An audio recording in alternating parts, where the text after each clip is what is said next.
the vision piece of this evening. This, to me, is exciting. You heard, what I said this morning, if you were here, and if you didn't, don't worry, you're going to get to see it again. But I have a lot of things that I would just, I made some notes on my computer. I seldom use my computer, but I made a few Word documents and some notes, so forgive me for looking through this. But this momentum that we sense. I mean, we've talked about this in staff for months, and even recently, just this new wind of God moving. We want to be able to hoist our sails. When the wind of God blows, it's time to hoist the sails. It's not time to get a windbreaker. It's time to hoist the sails and catch it and ride it and see.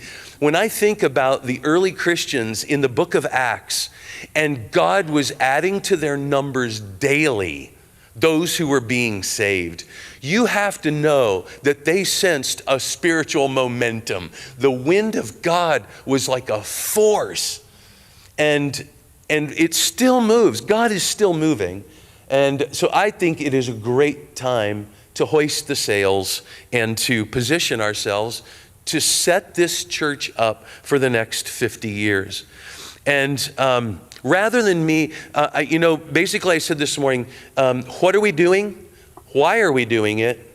And what would we expect of you?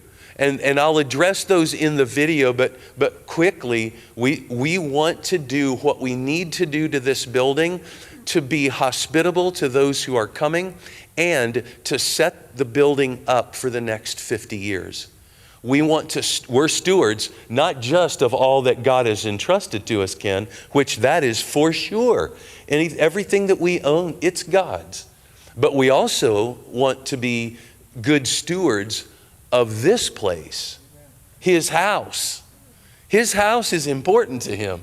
And so we want to be good stewards of His house. And so that's why we're launching into this 3-year campaign. And it's to fix up the house. It's to renovate the house, to make it more functional, to make it a safe, visible space for children, and a place where people can connect. The third place, you've got your office, you've got your home, and then there's the third place, the coffee shop where you like to hang out. And it's great if the church is the third place in people's lives, where they're connecting with other human beings in the life of the church. Because I'm a firm believer that if people are in the church, it answers their biggest question of what do they do there? What goes on behind those walls? I have no idea. I mean, they might be dancing in circles and, handling snakes. I don't know. We don't do that. But they won't know that unless they come in. And so I'm a firm believer that hospitality matters in a church. And this is one way that we can address that. So with that, and Melissa, if you guys are ready up there, can we show the video? And take a look at this, and then afterwards I'll be able to unpack that a little bit more.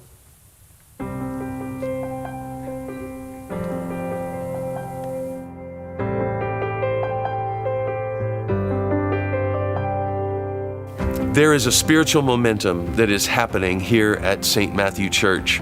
Last year we had 33 baptisms. Every week there are new people coming to church to find out more about Jesus.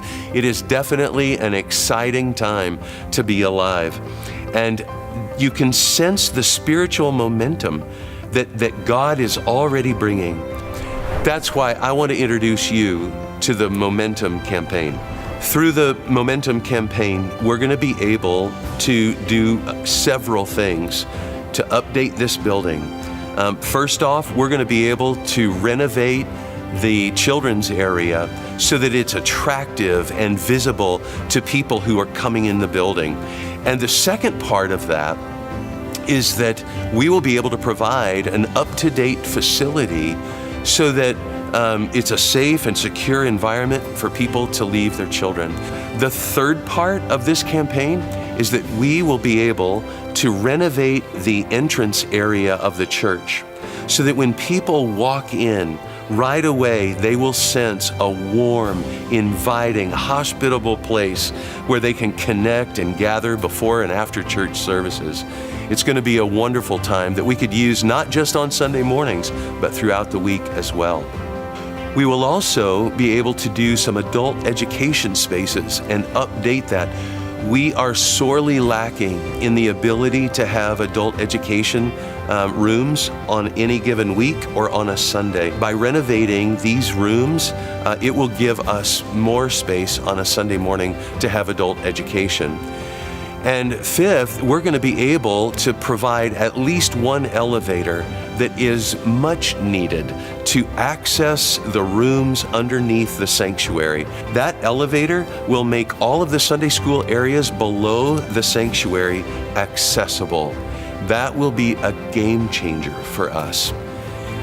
As you can see, God has provided a spiritual momentum, and we want to be able to capitalize on that. You might say, why now? Why do we need to do this now? And the answer is because we haven't done anything for 35 years. We haven't done any major renovating for 35 years. If you were to buy a house, my guess is after you purchase the house, you may want to knock some walls out. You might want to change some rooms because the people who owned the house before you prioritized life a certain way. You may have different priorities. And the same is true for us. In the church was exploding at exponential rates back in the day, and because it was growing fast, there wasn't really an option to create a master plan.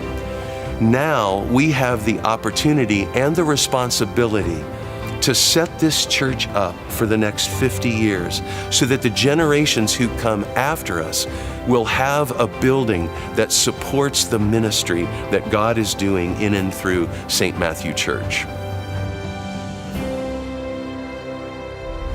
So, church family, we're asking three things of you. First, get engaged.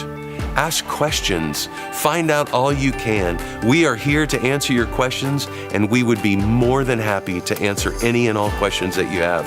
Get engaged. Number two, pray about your own commitment. Any of us can sit down with paper and pencil and do the math, and we can crunch numbers. But that's not what we're asking you to do. We're asking you to make this a spiritual decision. How do you do that? Pray. Ask the Lord, God, what is it that you want to give to the Momentum campaign through me? When you pray about it and you wait for a response, that becomes a spiritual act. And that's what we're asking you to do. And finally, would you pray for the success of the Momentum campaign? There's a lot riding on this. I believe God has positioned this church for such a time as this. We are in a position, and we have not only the opportunity, but the responsibility to the generations who come after us to steward this building well. I believe God's given us a great vision for how we can do that. So please pray for the success of the Momentum campaign.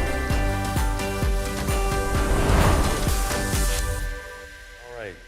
So, that's kind of the scope, and there were a few questions answered in the midst of that.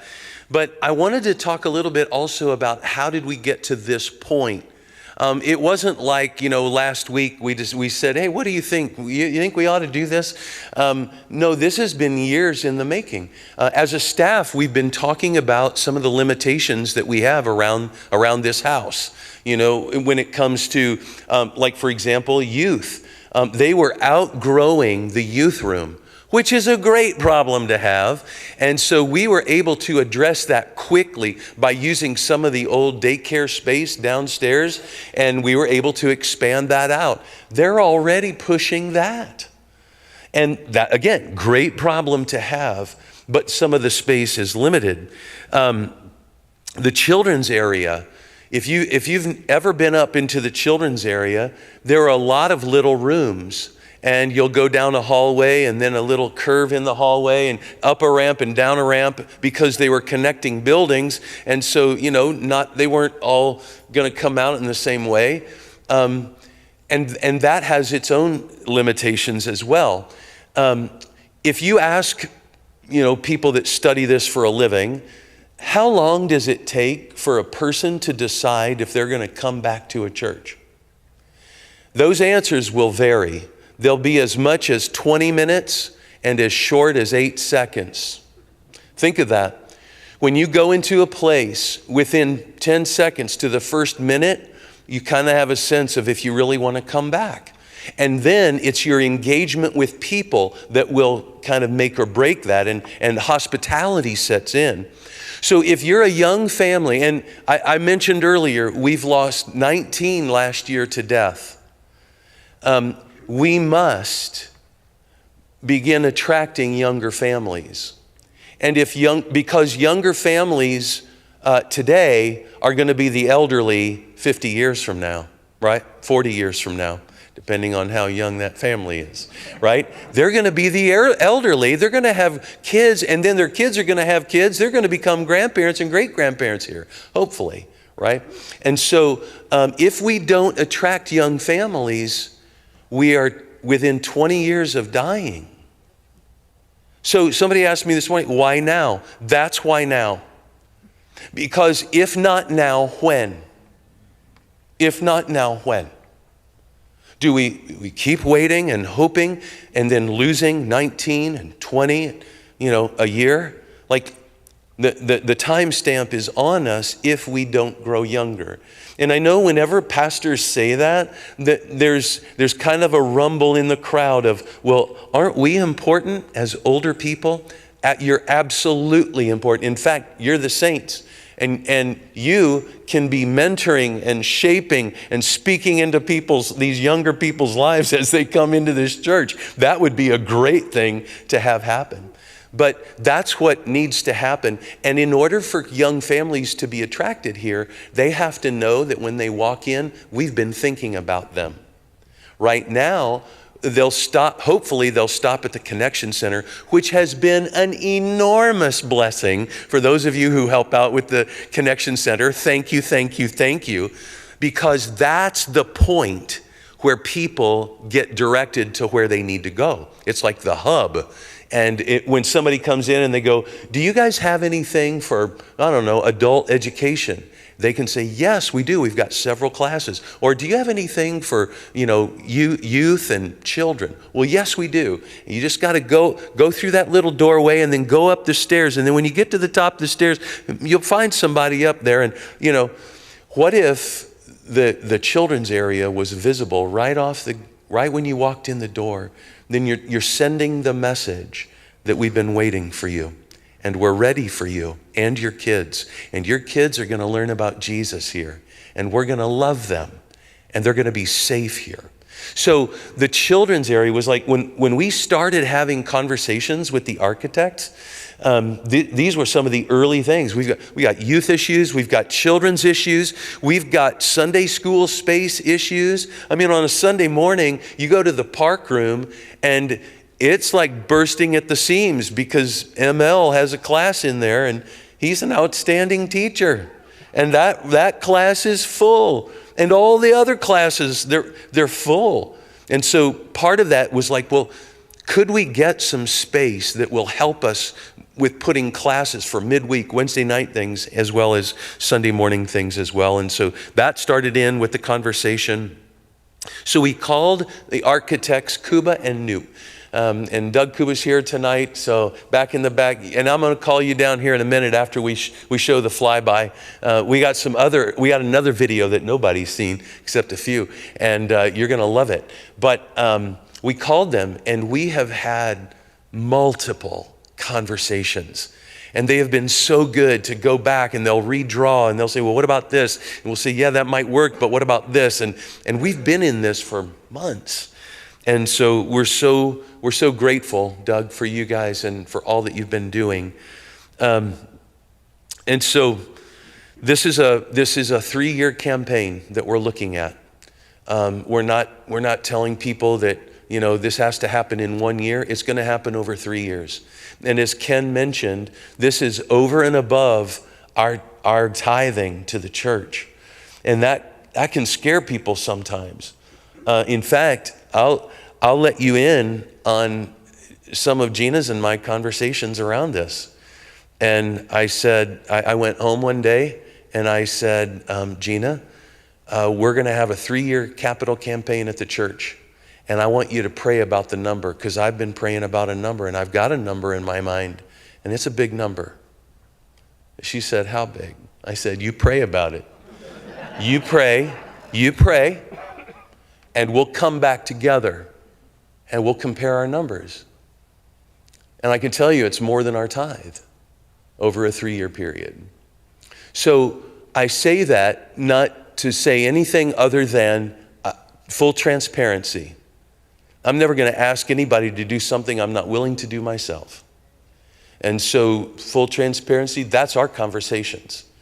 And she's still praying, I'm still praying, but we're gonna settle on that number, and that will be over a 3-year period. So you could divide the number by 3 and do that amount each year for the next 3 years over and above your tithe. Or maybe you have the ability just to say, I've prayed about it, this is the number, and I have the ability to do that. Here's my check. I mean, some people may have that opportunity. But this is a big project. But we have a big God. Our God is so much bigger. And frankly, our goal, it's a big goal. But our God's even bigger. And so I want you to see some of the drawings. And if you look closely, I think you might find some portraits of somebody whose initials are Scott Ferguson in the hallways. But so Melissa, do you have that ready to go? And take a look. These are the drawings that we have so far. So take a look.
So what you saw there at the end, yeah, you can clap for that. What you saw at the end there, the office, where the offices are currently, that's the space that will become the children's ministry. If you caught that, there's a stairway going upstairs, and that's opening that whole thing up. And so if that's where, if the children's area goes where the offices are currently, then the offices have to move. And so is that door number 5, I think? Door number 5, which is on this side, and the lower level, that's where offices can be. But we can make sure that those are, well, signage is good and directions to get people for the first, several months or so after that happens. But this is Doug Kuba, and I just wanted you to meet Doug. And if you all have any questions about what you just saw, we wanted to open that up and let you ask any questions. By the way, before this question gets asked, and I know it's going to get asked, the thought is, well, have you thought about maybe just tearing down the old building and starting from scratch? And the answer is yes, we did think of that.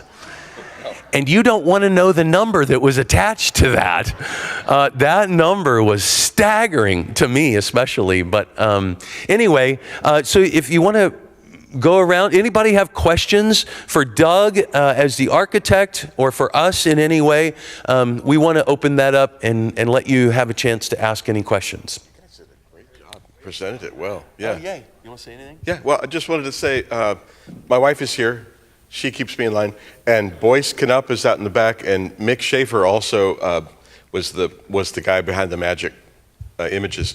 But we and another guy in our office in Berlin came up here several times to survey the building.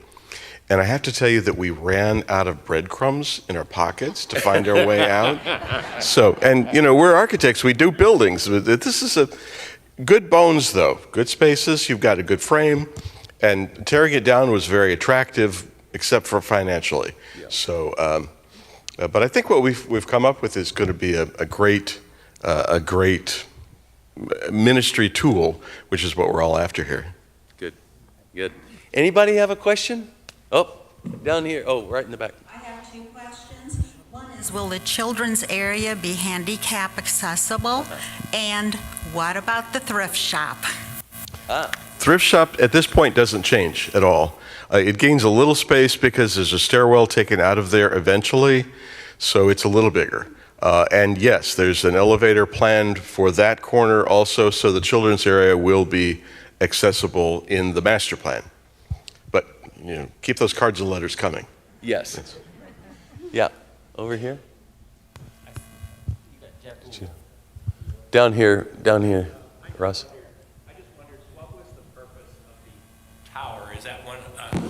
Is that one of the elevators? Yes. The tower that was outside the front door. Yeah, if you saw that, it was like this new tower right outside the main entrance, door number 1. That's a tower that shows a little bit more to the right. You can barely see it on the far right side of the picture. That tower goes up to the 3rd level.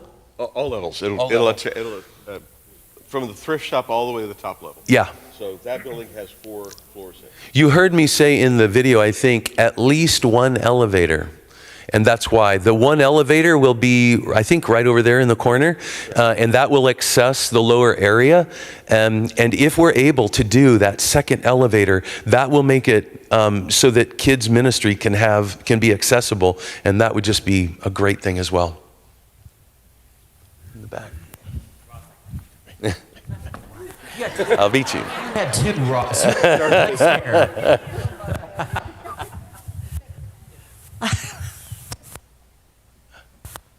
concern. Well, that was. Check. Yeah. Well, I guess it is. I'm not. My concern, of course, is the elevator situation. And when I'm looking at that picture, I hate to say it, but I can get lost going in a circle. And it really looked, 1 elevator wouldn't hardly do it. Correct. And we have a lot of elderly people.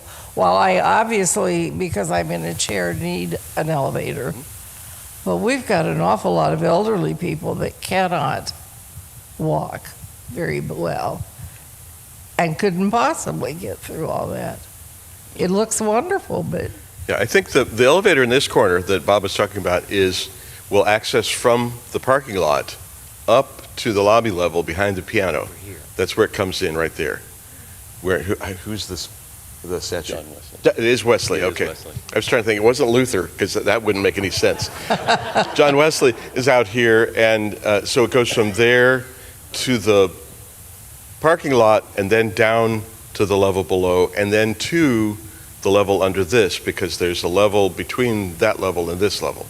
So it connects everything.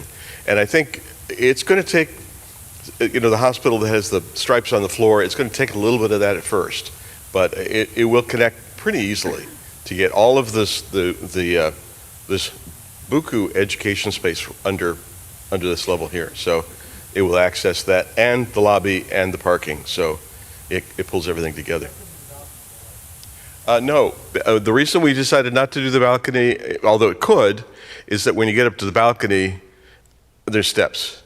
So that would be a waste of another $100,000 that we could save to put someplace else maybe. But if you want to dedicate, write a check the final for, we stop. can make it the memorial or, whatever. Okay. Is this going to be done in stages, and where would you start? Well, it depends. The capital campaign goes well, and the $73 million required is raised. We'll do it all at once. But yeah, I think we start at this corner and kind of work around. There'll be limited projects connected together, so it will be stages. Unless, Yeah. God's money. Yeah. Similar question. Are we, you may answer this later, but are we working towards like fully funding it and then we start the bid process? Or is it something like once these commitments are done that we would start that phase sooner than later, before the 3-year? Or do we wait the 3 years and then see what we have and start it? Yeah. So the early commitment, and feel free to jump in, Ken, if you like, but the campaign, where we're going, like next month, is all dedicated to the campaign, and then March 2nd is the early commitment Sunday, I believe it is, and then March 16th is Celebration Sunday, and we'll know what has been pledged by March 16th. And like I said, it's a big goal to do everything. We feel that God is not hamstrung, and 73 million was slightly that was an overstatement, thankfully by far. But like I said, I think once we know what that number is, then we'll have a better head about us to say, what can we move forward with? And then we can go back to the drawing board as far as, okay, if this is what's been pledged. So if we were to divide, let's say that, for the sake of this conversation, let's say that doing the whole thing is off the table, then how can we prioritize to break this down into 2 phases and do phase 1 and then phase 2? So, but we should know that by March 16th. Have a really good idea anyway. Just out of curiosity, the gym is awful. Is that renovating the gym in this at all? I guess not. The master plan, yeah, the master plan has an addition to the gym to make it a full-size gym. So that's in the sketches, yeah. But again, keep those cards and letters coming, and we'll get the gym. Yeah, because it is pretty small. So I had a small question about orchestra. We use the prayer room on Sunday mornings. Is that still going to be what we're going to be doing, or will we have like a whole different room for setting up? As far as I know, you're still using that. Yeah, nothing really is being renovated in the sanctuary or in the immediate area around the sanctuary. So it's just getting the rest of the building, to that functional place, with highlighting children's and hospitality. Yeah. Nancy. Oh wait. Will the children's area, new children's area, be connected to the old children's area? Ah. Yes. So you're going to knock out the wall between those buildings? Right. The idea it was a little tough to tell from the the fly-through, but once you understand it, it makes sense. The stair from the lobby, the gathering space, goes up to the level above the offices. And that space becomes a welcome festival, waiting, large motor skills area. And then from there, then it connects into that direction, south. Is that south? Whatever direction that is, west. Yeah. Yeah. I've got one here.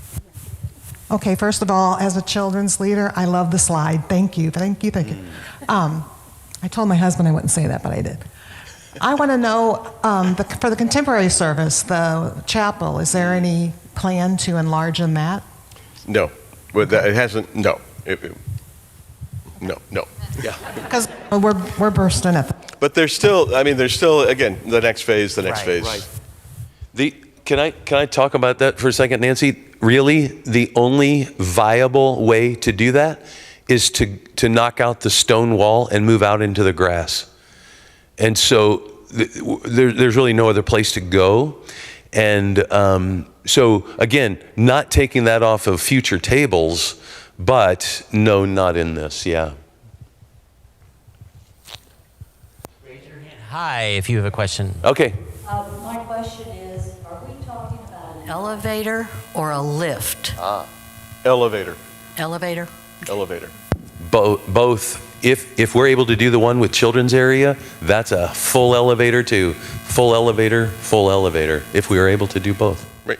Generally, the elevators we specify are 3,500 pound, which is, let's see, 1, 2, 3, 4, several people, and it holds a gurney. That's usually the thing, or an upright piano.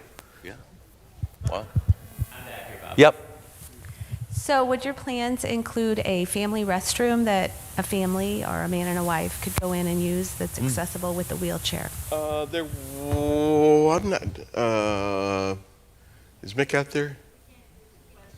Oh, family restroom is a family restroom, which are fabulous, and I think probably so. I don't know that it actually developed that far.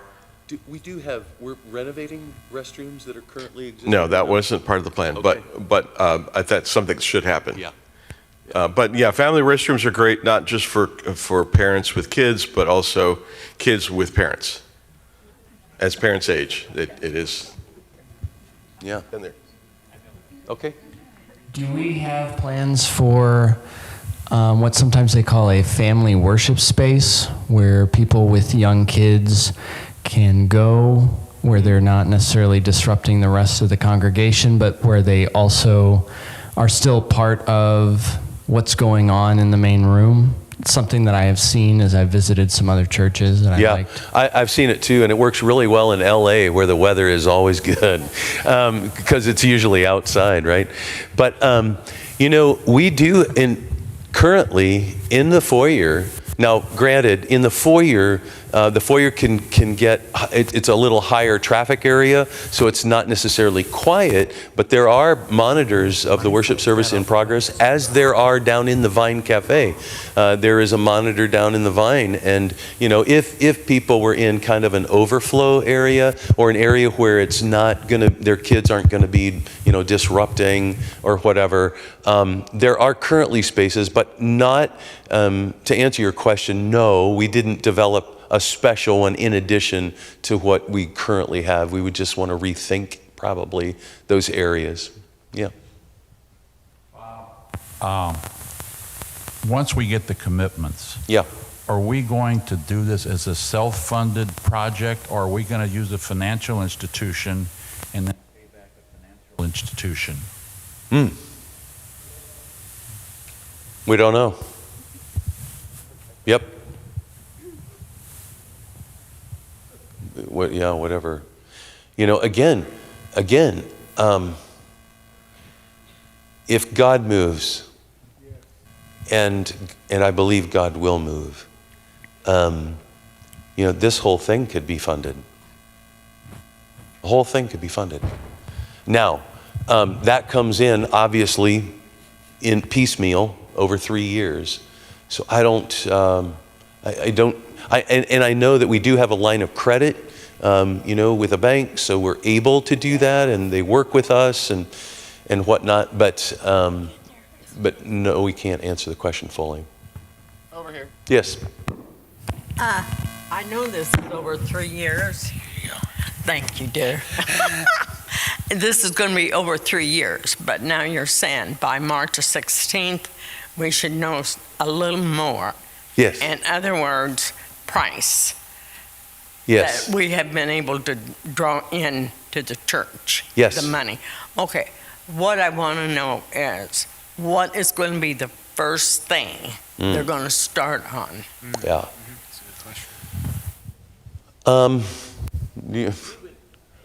Yeah, please. We would have to move the offices. The offices really Yeah. are the first thing that needs to be moved in order to start work on the children's ministry, which would go in that area, if that answers your question. So the first step, I would believe, unless I'm wrong, Doug, is moving the offices. It's like a game of checkers. You have to move this guy before you can move this guy, and then you hop over. Right. Yep. Done. I see that hand, Diane.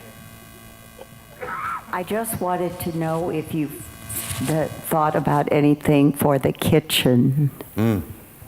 We did. There is plans, not designed, but there's a plan for future kitchen expansion. We don't really know what that means. It's just sort of on the plan that there's something happening here, because you guys are elbow to elbow. Oh my gosh, yeah. It's good smells. It always smells good, but yeah. Yeah. It's good. In the back there, Scott.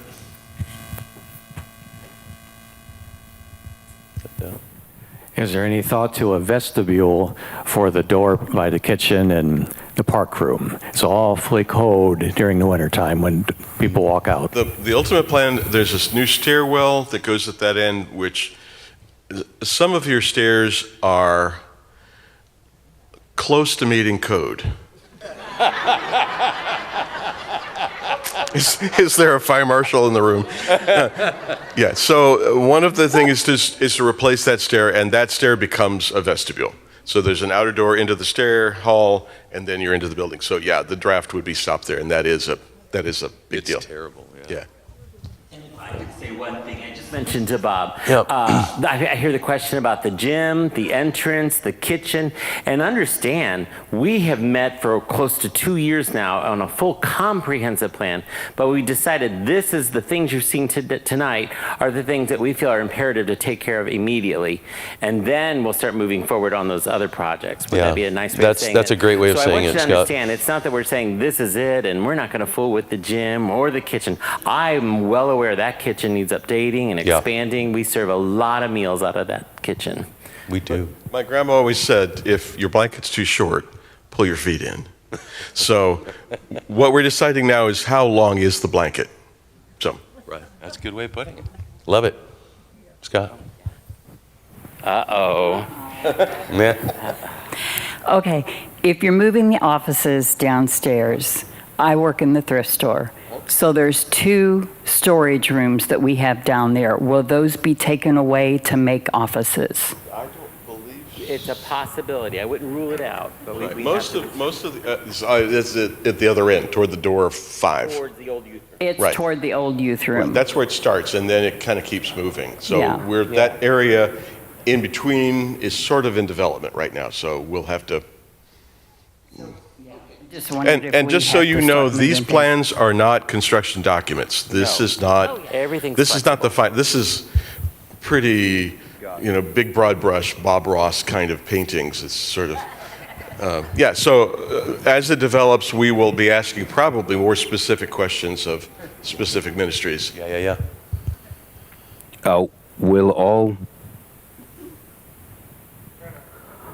all of the newly renovated areas have fire sprinklers?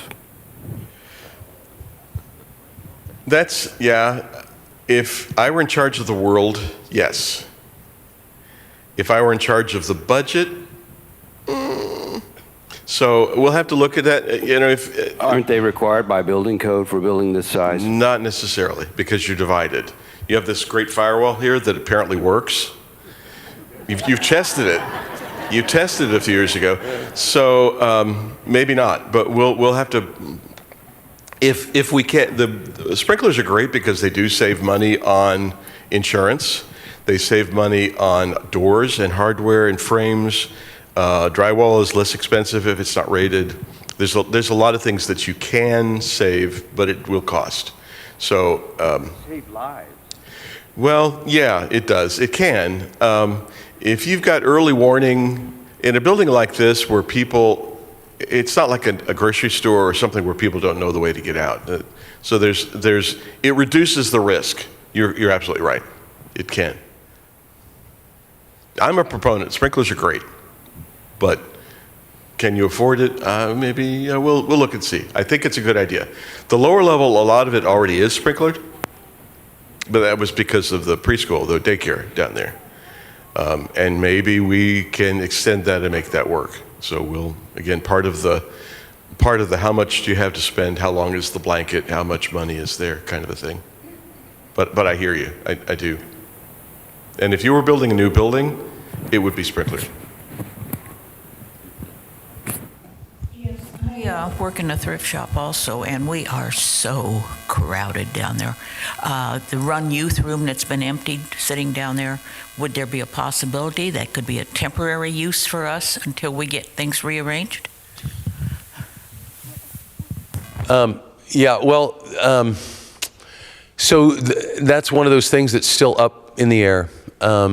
Because we don't know all the demands by moving the offices and such, and that is prime real estate. I mean, it's really prime real estate.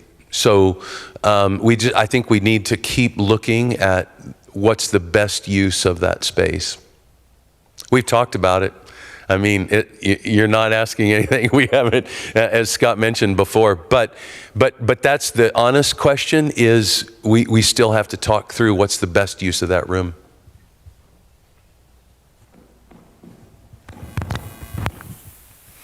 In light of the elevators, will we have a permanent ramp up and down? Instead of the elevator? No, in addition to the elevators. No. To get a ramp, we would take up half of Belleville to get ramps. I mean, it just takes up a lot of real estate. So the elevator is less expensive ultimately because of building a ramp. There's no room in the building, and if we took it outside the building, then we're building large buildings with lots of ramps. So yeah, what would the reasons for the ramp be? Just wondering. Yeah.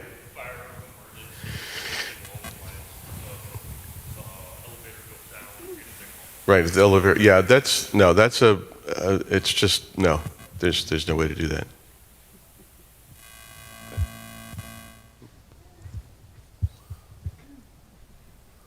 That firewall saved a lot of lives that day. Yeah. But if we didn't have that firewall, we wouldn't be here right now with the discussion this. The roofs, very important. It leaks over the children's youth is at a first priority. It's part of the renovation of the lobby space will address a lot of that. Have you been up in the multiple attics up in there? There's a roof over a roof, and then there's another attic built over the top of that roof, and then there's another attic built over the top of that roof, and then the next building addition, you know where we're going here. So a lot of that is just, it needs to be pulled apart and done again. And so that should help. Roofs will leak unless we put like a big dome over the top of the entire complex or something. The way all of these buildings are together, the roofs will leak. But there's a lot of problems with the way all of these buildings are sort of assembled that we're hoping to address with selective demolition of some of those strange and inaccessible attic spaces. Great storage, though. Yeah. Paint, gas can. Considered, because the seems to be a lot of concern about the thrift shop and it having enough space. Did the committee ever consider a separate building for the thrift shop? Yeah, I don't know that we've talked about a separate building, like off campus. Well, or, I mean, we've got, I just thought maybe on campus, but removed from, at the edge of the campus somewhere. Yeah, so what's interesting about that question, Jeff, is that when we were talking early on, we started talking about things like the expansion on the kitchen, and we talked about adding like a little square box to the building that would be maybe 2 levels of, Sunday school rooms perhaps. Whenever you add that building, you take away the parking spaces. And so that's the trade-off. But I mean, that's another great thing to get into that question when we consider, the future of the thrift store, and to keep that viable and to keep it operational and to keep it doing the ministry that it's been doing. That's an interesting thing, but no, we haven't talked about that one. Pastor Bob, years ago, the church I attended, we wanted to raise money to do some work on the church. And everybody took a bottle home, and on the front of the bottle it says, little as much as if God is in it. And I don't know if there's any fundraisers we can do or stuff here that the people in this church can do, but I think we can raise money as fast as we can by doing something like that to start. And let's see what God can do with that. And I mean, we made a lot of money through those little bottles, right? And it paid the church off fast. Yeah, you're going to hear Gary Enfinger is a guy that we're working with, and Gary's got some great ideas that he'll share with us around that and all of the options that maybe people have not even considered. So that's a great idea. Love it. Thank you. What? Okay. Maybe last couple questions. Yeah. And we've got some great pictures for you out in the narthex or the small foyer, whichever you prefer. Oh, you churchy people with your narthex. Oh, in the back. In the back. Hold on. Let's get you on the microphone. Using this nursery, is that? What are we Mm. Yeah, what are you going to use this nursery? It's going to be educational space. Okay, that Yeah. can be used for a cry. Okay. Yeah, the question was, what about this Nursery 1 space over here? And right now we're talking about educational space. Yes, and sound audio office and things like that. Yeah. Oh, one more there, Chuck.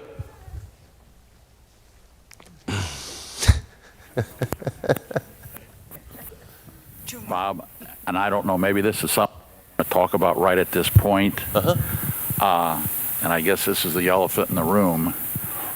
What kind of number are we talking about? Yeah, that's good.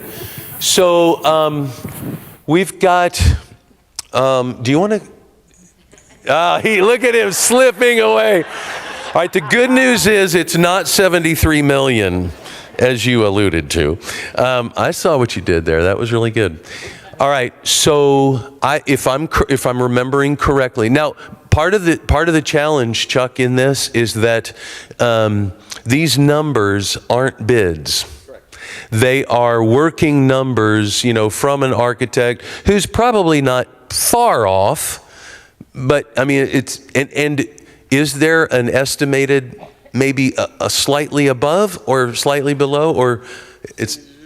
Yeah. It's in this range. It's in this range. Okay. So if we did everything on these boards, yeah, and the things that we saw, I believe it was 9.7 million. And that sounds like a whole heap of money, and it is. But, it's also 2024. And it's also 2025. Even worse. Man, there's a interesting faux pas. It's also 2025. And, I was in a building project in the church that I was serving in 2007, and it was $11 million to build an entirely new thing. But that was breaking ground and putting cement and brick upon brick. It wasn't, renovating. It was building new. That was $11 million. It's 17 years later, 18 years later, and the price of everything, of course, is exorbitant. But that is the whole enchilada. So that's 2 elevators and the tower over by, is that including the tower over by the gym that adds storage and? No, that's in there. Okay, that may not be in there. But it's a lot to do all of that. But that's the number that we're looking at right now. Yep. Thanks for asking that, Chuck. It was the elephant in the room. Okay. I'm wondering about the grassy knoll with the picnic tables. Is there any thought of removing that and maybe building there? Nope. No. And that was the one thought. If we ever did expand the chapel, that's where it would go, out that direction. But right now, that area is a ministry area because the youth and the young adults, they use that on a routine basis. And when we have church-wide events, it's such a great area for gathering. It is. It's nice. All right. Talking about the size of the chapel and all. Yeah. When the time comes, if we would make the gym a full-size gym, we could make it an all-purpose center. Yeah. And right. Eddie, they're not hearing you right. back there. So, if we expand the gym to a full-size gym, like many churches I've been in, they carpet those and it could be an all-purpose center and they could actually have contemporary worship in there. And it would, and many other things. Yep. And again, there's the possibility for the different phases of doing what we need to do to keep this house honoring, and functional for the families that are going to be here. So, all right, we have one more in the back. Ross, you're young. I'll let you young. go. You can run.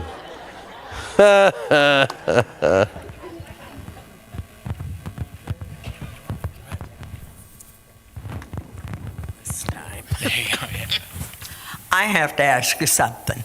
You said the reason we have a lot of rain that comes in, therefore it's wet here and there, and it's because buildings have been added on to each other and that.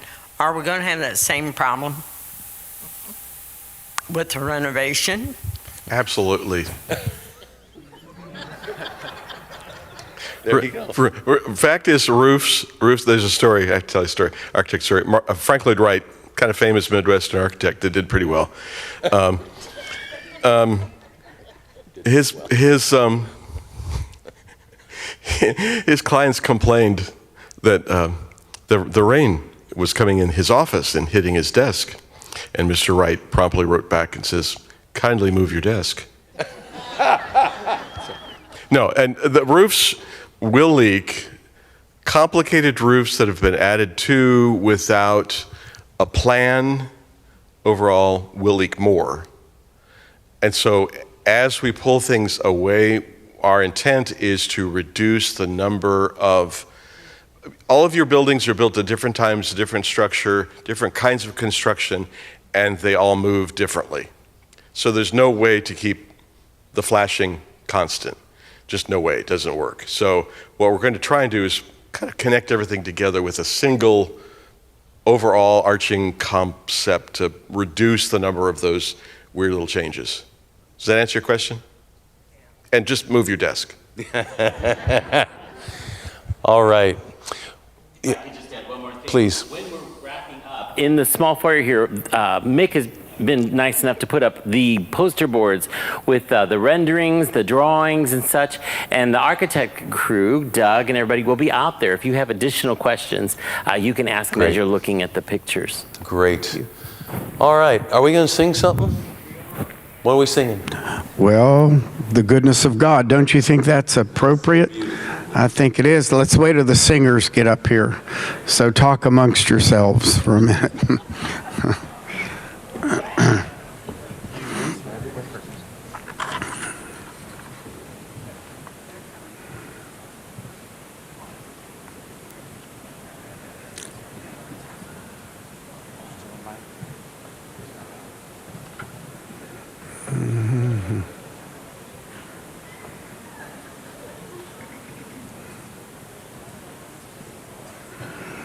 Okay. All this is going to be possible because of the goodness of God. God is always good. Let's worship together.